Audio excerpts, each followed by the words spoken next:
নমস্কাৰ বন্ধু বান্ধৱীসকল আজি এটা খুব গুৰুত্বপূৰ্ণ বিষয় লৈ ভিডিঅ'টো আগবঢ়াইছোঁ ভিডিঅ'টো শেষলৈকে চাব হায়াৰ ছেকেণ্ডেৰী পাছ কৰাৰ পিছত বহু ছাত্ৰ ছাত্ৰীয়ে তেওঁলোকৰ কোনো এটা বিষয়ত মেজৰ লৈ পঢ়িব বিচাৰে আৰু বিভিন্নজনে অন্যান্য টেকনিকেল লাইনত যাব বিচাৰে আজি আমি আলোচনা কৰিম হায়াৰ ছেকেণ্ডেৰী উত্তীৰ্ণ হোৱাৰ পিছত আপুনি কোনটো ছাবজেক্টত মেজৰ ল'লে আপোনাৰ লাভ হ'ব কোনটো ছাবজেক্টত মেজৰ ল'লে ভৱিষ্যতলৈ আপোনাৰ কি স্কোপ থাকিব প্ৰথমেই ক'ব বিচাৰোঁ ছাত্ৰ ছাত্ৰীসকলে বহুতেই এনেধৰণৰ কৰিব বিচাৰে যিটো ছাবজেক্টত আটাইতকৈ বেছি নম্বৰ পায় সেইটো ছাবজেক্টতে মেজৰ ল'ব বিচাৰে কিন্তু এনে ক্ষেত্ৰত বহু ছাত্ৰ ছাত্ৰীৰ ভৱিষ্যতে তেওঁলোকে যদিও নম্বৰ সেইটো ছাবজেক্টত বেছি পাইছিলে কিন্তু সেই বিষয়টো তেওঁলোকে ভাল নাপায় তেনে ক্ষেত্ৰত পৰৱৰ্তী সময়ত তেওঁলোকৰ বহুত অসুবিধাৰ সন্মুখীন হয় গতিকে প্ৰথমেই এটা কথা ক'ব বিচাৰোঁ আপুনি বেছি নম্বৰ পোৱা বিষয়টোত সিমান গুৰুত্ব নিদি আপুনি যিটো ছাবজেক্ট আটাইতকৈ বেছি ভাল পায় যিটো ছাবজেক্ট পঢ়ি আপুনি ভাল পায় পঢ়ি লিখি ভাল পায় সেই ছাবজেক্টটোত আপুনি প্ৰিফাৰেঞ্চ দিব আৰু আজিকালি যিহেতু অনলাইন আবেদন কৰিব লাগে আপুনি ভাল পোৱা বিষয় এটাত যেতিয়া মেজৰ পাব সেই ছাবজেক্টটোত পঢ়িবলৈ আপুনি চেষ্টা কৰিব আৰু ভিডিঅ'টোত আমি কোনটো ছাবজেক্টত মেজৰ লৈ পঢ়িলে ভৱিষ্যতে কি স্কোপ আছে সেই বিষয়ে আমি 6টা ছাবজেক্টৰ আজি এনালাইচিছ আপোনালোকলৈ আগবঢ়াই দিম গতিকে প্ৰথমেই এটা ৰিকুৱেষ্ট যে আপোনালোকে হায়াৰ ছেকেণ্ডেৰী পাছ কৰাৰ পিছত যিটো ছাবজেক্ট আপোনাৰ ভাল পায় যিটোত আপোনাৰ ইণ্টাৰেষ্ট আছে সেই ছাবজেক্টটোত পৰাপক্ষত মেজৰ ল'বলৈ চেষ্টা কৰিব যিটো ছাবজেক্টত আপুনি লেটাৰ পালে আটাইতকৈ বেছি নম্বৰ পালে সেই ছাবজেক্টটোৰ হয়তো কিবা কাৰণত আপুনি নম্বৰ বেছি পালে কিন্তু সেই ছাবজেক্টটো আপুনি ভাল নাপাবও পাৰে গতিকে যিটো ছাবজেক্টত আপোনাৰ ইণ্টাৰেষ্ট আছে যিটো আপুনি ভাল পায় যিহেতু 4 বছৰ পঢ়িব লাগিব সেই ছাবজেক্টটোতে আপুনি পঢ়িব আৰু একেলগে কেইবাখন কলেজতো আবেদন কৰিব পাৰে গতিকে যিখনত আপুনি আপোনাৰ ফেভাৰিট যিটো ছাবজেক্ট মেজৰ পাব তাতেই পঢ়িবলৈ আপুনি চেষ্টা কৰিব গতিকে এতিয়া আমি কোনটো ছাবজেক্টত পঢ়িলে মেজৰ লৈ পঢ়িলে ভৱিষ্যতে কি স্কোপ আছে সেই বিষয়ে আমি চমুকৈ আলোচনা কৰিম আৰু 4 বছৰীয়া যিটো বিএড কোৰ্ছ এতিয়া নতুন আপোনাৰ NEP 2020 মতে 4 বছৰীয়া যিটো BA কোৰ্ছ 4 বছৰীয়া হ'ল ইয়াত আপোনাৰ কোনো এবছৰ পাছ কৰাৰ পিছতো আপুনি যদি চাকৰি পাই যায় বা আপুনি যদি কিবা কাৰণত বাধা হৈ যায় তেতিয়া আপুনি ডিপ্ল'মা পাব নেক্সট বছৰ তেনেকৈ চাৰ্টিফিকেট পাব 3 বছৰ মানে প্ৰতিটো বছৰত আপোনাৰ লছ নহয় এবছৰ কৰি যদি আপুনি কিবা কাৰণত এৰি দিবলগীয়া হয় ডিপ্ল'মা পালে তাৰপিছত চাৰ্টিফিকেট পালে 3 বছৰ মূৰতো তেনেকৈ ডিগ্ৰী চাৰ্টিফিকেট 4 বছৰ মূৰতো ৰিচাৰ্চৰ কাৰণে আপোনাৰ যথেষ্ট স্কোপ আছে প্ৰতি বছৰে আপোনাৰ ক্ৰেডিট স্ক'ৰবিলাক তাত যোগ হৈ গৈ থাকিব গতিকে 4 বছৰীয়া এই BA যিটো কোৰ্ছ এই কোৰ্ছটো কৰিলে আপোনাৰ যথেষ্ট লাভ হ'ব মাজতে যদি কিবা কাৰণত এৰিবলগীয়া হয় আপোনাৰ লছ নহয় গতিকে এতিয়া আমি চাওঁচোন আহক কোনটো ছাবজেক্টত পঢ়িলে কিমান আমাৰ স্কোপ থাকিব প্ৰথমে আমি আলোচনা কৰিম পলিটিকেল ছায়েন্সৰ বিষয়ে পলিটিকেল ছায়েন্স বিষয়টোত যথেষ্ট প্ৰাৰ্থীয়ে মেজৰ ল'ব বিচাৰে কিন্তু নম্বৰ বা কাট অফ যথেষ্ট বাঢ়ি যায় তথাপিতো পলিটিকেল ছায়েন্স বা ৰাজনীতি বিজ্ঞানত পঢ়িলে ভৱিষ্যতে কি হ'ব পাৰে পলিটিকেল ছায়েন্সত পঢ়িলে বহু ছাত্ৰ ছাত্ৰীয়ে ভৱিষ্যতে LLB কৰাত কিন্তু সুবিধা হয় লত যদি যাব বিচাৰে LLB ক্ষেত্ৰত যথেষ্ট সুবিধা হয় কোৰ্ছখিনি প্ৰায় মিলি যায় আৰু দ্বিতীয়তে চিভিল ছাৰ্ভিচ পৰীক্ষা APSC হওক UPSC হওক এইবিলাকৰ কাৰণে সুবিধা যিটো তাৰ চিলেবাছৰ লগত পলিটিকেলৰ যথেষ্ট বা ৰাজনীতি বিজ্ঞানৰ যথেষ্ট মিল আছে ইয়াৰ উপৰিও ভৱিষ্যতে পলিটিকেল ছায়েন্সত পঢ়ি অধ্যয়ন কৰি যদি আপুনি BEd কৰে BEd কৰি পেলাই আপুনি স্কুল টিচাৰ হ'ব পাৰে বা আপুনি যদি মাষ্টাৰ্ছ ডিগ্ৰী কৰিলে তাৰপিছত PhD কৰি বা নেট পাছ কৰি আপুনি কলেজত প্ৰফেচাৰ হ'ব পাৰে ইয়াৰ উপৰিও আপুনি পাব্লিক অপিনিয়ন এনালিষ্ট হ'ব পাৰে কৰ্পৰেট মেনেজাৰ হ'ব পাৰে বা পলিটিক্সত আপুনি যাব বিচাৰিলে পলিটিক্সত যাব পাৰে বা জাৰ্নেলিজমৰ ক্ষেত্ৰতো আপোনাৰ যথেষ্ট সুবিধা হ'ব গতিকে পলিটিকেল ছায়েন্সৰ বিষয়ত এনেখিনি স্কোপ আছে গতিকে ইয়াৰ উপৰিও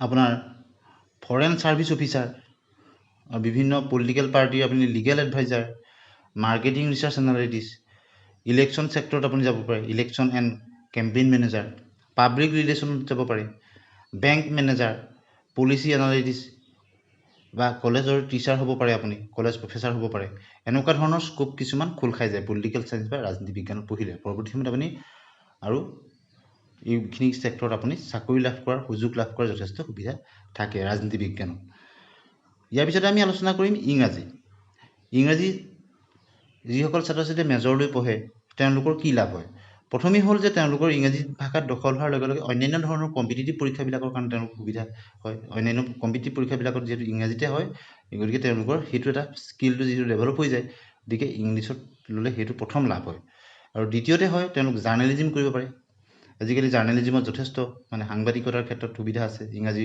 ভাষাৰ যথেষ্ট মানুহৰ প্ৰয়োজন এডভাৰটাইজিং কোম্পানীবিলাকত যাব পাৰে বা অনলাইন কণ্টেণ্ট ৰাইটাৰ হ'ব পাৰে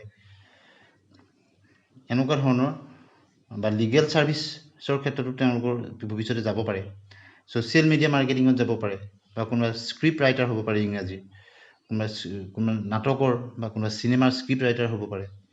ইয়াৰ উপৰিও মাষ্টাৰ্ছ ডিগ্ৰী কৰি ইংৰাজীত পিছত ভৱিষ্যতে বা তেওঁলোকে PhD কৰি নেট পাছ কৰি কলেজ প্ৰফেচৰ হ'ব পাৰে, বা গ্ৰেজুৱেশ্যন কৰাৰ পিছতে BEd কৰি টেট পাছ কৰি তেওঁ স্কুল টিচাৰ যাব পাৰে।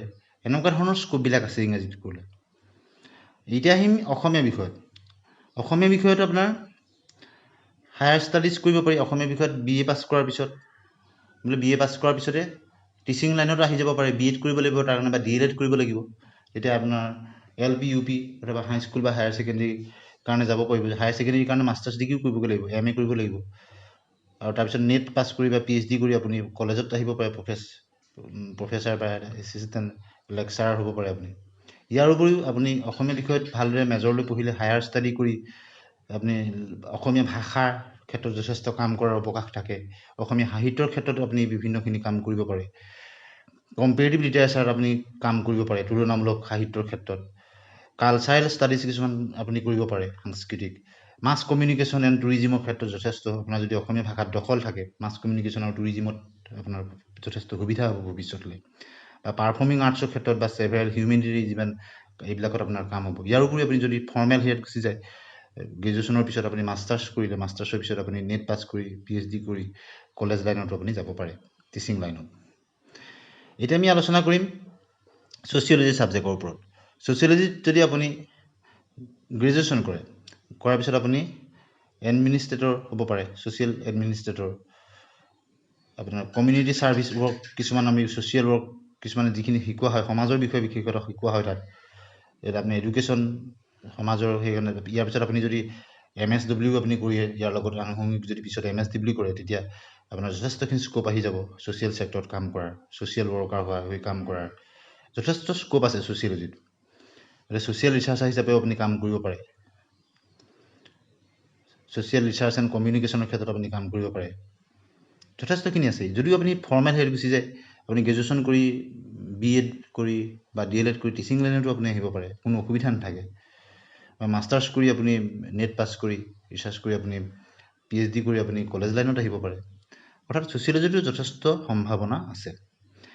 গতিকে আপুনি APSC UPSC পৰীক্ষাৰ কাৰণেও আপোনাৰ যথেষ্টখিনি ছ'চিয়লজিৰ কথা আহে, কাৰণ তেওঁলোকৰ চিলেবাছৰ কিছু মিল আছে।